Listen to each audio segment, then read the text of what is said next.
দ্বাদশ জ্যোতির্লিঙ্গ স্তোত্রমের বাংলা অর্থ নিয়ে আজকে আপনাদের সামনে এই ভিডিওটি হাজির করছি। সামনে শিব বাবার যে শুভ দিন শিবরাত্রি আসছে, সেই দিন আমরা সকলে মিলে এই দ্বাদশ জ্যোতির্লিঙ্গের অর্চনা এবং তার মাহাত্ম্য আমাদেরকে সেই দিন উদ্বুদ্ধ করবে এবং আমরা সেই দিন বাবার কাছে আমরা সেই দ্বাদশ জ্যোতির্লিঙ্গের যে নামকরণ এবং তার মাহাত্ম্য এবং আশীর্বাদ গ্রহণ করব। সেই জন্য দ্বাদশ জ্যোতির্লিঙ্গের আমরা বাংলা অর্থে চলে আসি, যে দ্বাদশ জ্যোতির্লিঙ্গের বাংলা অর্থে কি বলা আছে। প্রথমেই বলি দ্বাদশ জ্যোতির্লিঙ্গ কোথায় কোথায় আছে সেটা বলেনি। সেটা হচ্ছে প্রথমে সৌরাষ্ট্রে সোমনাথ এবং শ্রীশৈলে মল্লিকার্জুনম, উজ্জয়িনে আছে মহাকাল, ওঙ্কারম অমলেশ্বর, পারাল্লাং বৈদ্যনাথ আর ডাকিনাং ভীমশঙ্করম, সেতুবন্ধে রামেশ্বরং, নাগেশং হলো দ্বারুকাবনে, বারাণস্যং তো বিশ্বেশ্বং আর ত্রম্বকং গৌতমী তটে, হিমালয়ে তো কেদারং, ঘুষ্মেশং চ শিবালয়ে। এই 12টি জায়গায় দ্বাদশ জ্যোতির্লিঙ্গের অবস্থান। আমরা এর বাংলা অর্থে চলে যাচ্ছি। অত্যন্ত মনোরম সৌরাষ্ট্র প্রদেশের যিনি কৃপা করে অবতীর্ণ হয়েছেন, তার প্রতি ভক্তি নিবেদন করার জন্য আমি সেই চন্দ্রমৌলি জ্যোতির্ময় সোমনাথের শরণাগত হলাম। উচ্চ আদর্শভূত পর্বত থেকেও উচ্চ শ্রী শৈল পর্বত শিখরে, যেখানে অত্যন্ত আনন্দ সহকারে দেবগণ বিচরণ করেন, যিনি সংসার সাগরের উদ্ধারকারী সেতুস্বরূপ, সেই মল্লিকার্জুনকে আমি প্রণাম করি। 3 সাধু সজ্জনদের মুক্তি প্রদানার্থে অবন্তিপুরীতে অবতীর্ণ হয়েছেন এবং অকাল মৃত্যু হতে পরিত্রাণ করার জন্য সেই মহাকালরূপী মহাদেবকে আমি বন্দনা করি। 4 হলো যিনি সজ্জনদের উদ্ধারকারী রূপে কাবেরী ও নর্মদার পবিত্র সঙ্গম মান্ধাত্রিপুরে বাস করেন, সেই অদ্বিতীয় মঙ্গলময় ওঙ্কারেশ্বর শিবের আমি স্তব করি। 5 যিনি পার্বতী সহ সর্বদা বাস করেন পূর্ব উত্তর দিকে চিতাভূমিতে বৈদ্যনাথ ধামে, যিনি দেবতা ও অসুরগণের পূজ্য, আমি সেই শ্রী বৈদ্যনাথকে প্রণাম করি। যিনি নানাবিধ ভোগ ও অতি সুন্দর বসন ভূষণে সজ্জিত হয়ে দক্ষিণের রমণীয় নগরে বিরাজ করেন, আমি সেই নাগেশ্বরের শরণাগত হলাম। 7 নম্বর হলো সর্বদা মুনি ঋষি দেবতা ও অসুর যক্ষ এবং সর্পাদির দ্বারা পূজিত হয়ে যিনি মহাগিরি হিমালয়ের কেদার শৃঙ্গে অবস্থান করেন, আমি সেই অদ্বিতীয় শ্রী কেদারনাথের স্তুতি করি। 8ম হলো যিনি গোদাবরী তটে পবিত্র সহাদি পর্বতে নির্মল শিখরে বাস করেন, যার দর্শন মাত্রই সমস্ত পাপ স্খলন হয়, আমি সেই ত্রম্বকেশ্বর শিবের স্তুতি করি। 9 তাম্রপর্ণী ও সাগর সঙ্গমে বাণের সাহায্যে শ্রী ভগবান রামচন্দ্র সমুদ্রে বাদ দিয়ে তার উপর যাকে স্থাপন করেছিলেন, আমি সেই রামেশ্বর শিবকে প্রতিনিয়তই প্রণাম করি। 10 যিনি ডাকিনী শাকিনী পিশাচ এবং প্রেত সমাজে নিত্য পূজিত হন, আমি সেই ভক্ত হিতকারী ভীমশঙ্কর শিবকেই প্রণাম জানাই।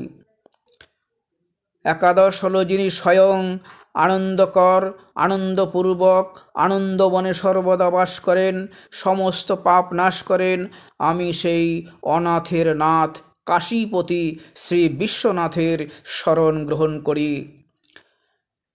12 যিনি ইলাপুরে বিশাল সুন্দর মন্দিরে অবস্থান করে জগতে বরেণ্য হয়ে আছেন, যিনি মহৎ উদার স্বভাবের, আমি সেই গ্রীষ্মেশ্বর শিবের শরণ গ্রহণ করলাম। যে কোনো ব্যক্তি যদি এই দ্বাদশ জ্যোতির্লিঙ্গ স্তোত্রটি ভক্তি সহকারে পাঠ করে, তাহলে সেই ব্যক্তি শিব দর্শনে যে ফল লাভ হয়, সেই শিব দর্শনের ফল সে অচিরেই লাভ করে। সেটাই স্তোত্রের মধ্যে বলা আছে, অর্থাৎ শিব দর্শনের ফল সে লাভ করবে। এই দ্বাদশ জ্যোতির্লিঙ্গে আমরা এটা পেলাম। এবং শিবের ভজনায় যে মন্ত্রতে বলা হয়েছে যে হে দেব, তুমি স্বরূপত শান্ত, পদ্মাসনে নিয়ত ধ্যানমগ্ন, চন্দ্র মুকুটধারী পঞ্চানন ও ত্রিনয়ন, তোমার দক্ষিণ হস্তসমূহে শূল আছে, বজ্র খড়গ কুঠার এবং বড় ধারণ করে তুমি থাকো, আর বাম হস্তসমূহে নাগপাশ আছে, ঘণ্টা ডমরু ও অঙ্কুশ ধারণ করে আছো। এই রকম নানা অলঙ্কারে ভূষিত স্ফটিক মণি সদৃশ পার্বতীপতিকে আমি ভজনা করি। শিবের বন্ধনায় বলা হয়েছে, হে সপ্রকাশ উমাপতি, তুমি দেবতাদেরও গুরু, তোমাকে বন্ধনা করি। সর্পভূষণ মৃগধরকে বন্ধনা করি।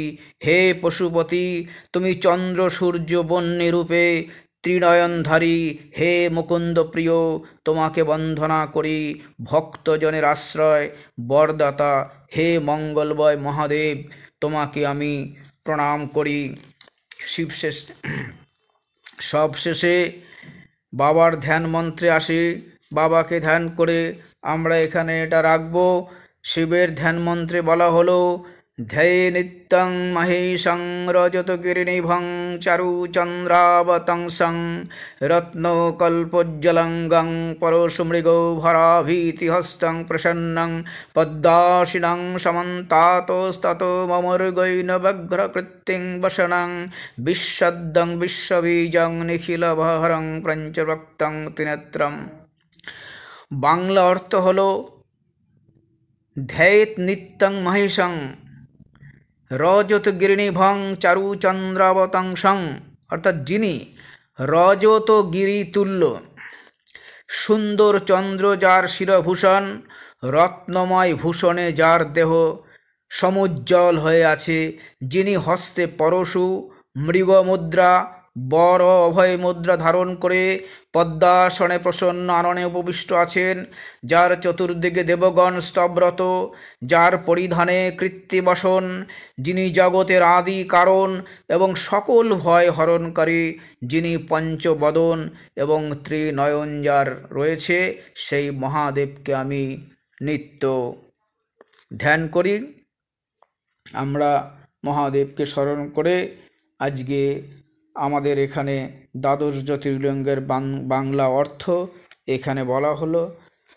অনেকের কাছে সংস্কৃত উচ্চারণে আমরা অনেক সময় বুঝতে পারি না যে এই দ্বাদশ জ্যোতির্লিঙ্গে কি বলা হয়েছে, সেই জন্য বাংলা অর্থ থেকে আমরা অনেক সহজে আমরা সকলে মিলে জেনে যাব যে কোথায় কোথায় এবং কিভাবে বাবা বিরাজ করছেন লিঙ্গ হিসাবে, সেটা আমরা এখান থেকে আজকে জানতে পারবো। আমি আমার তরফ থেকে এই শিবরাত্রি উপলক্ষে সকলের কাছে অন্তত শিব বাবার মাহাত্ম্য এবং তার লিঙ্গ অর্চনা এবং শিব বাবার প্রতি ভক্তি মানুষের অটুট থাকুক এবং শিবরাত্রিতে সবাই বাবাকে সহজভাবে স্মরণ করতে পারুক। যতটা সম্ভব বাবাকে নিয়ে সেই দিনটা সকলের কাটুক, এটাই আমি চাইব। এই বলে আজকে এইখানে ভিডিওটি রাখলাম। যদি কারো ভালো লাগে তাহলে ভিডিওটি আপনারা আপনাদের যারা শিবভক্ত বা আপনার পারিপার্শ্বিক লোকজন এবং আপনার বন্ধুবর্গ যারা আছে তাদের কাছে আপনারা পাঠিয়ে দেবেন এবং ভালো লাগলে অবশ্যই সাবস্ক্রাইব করবেন। সকলে ভালো থাকুন এই কামনা।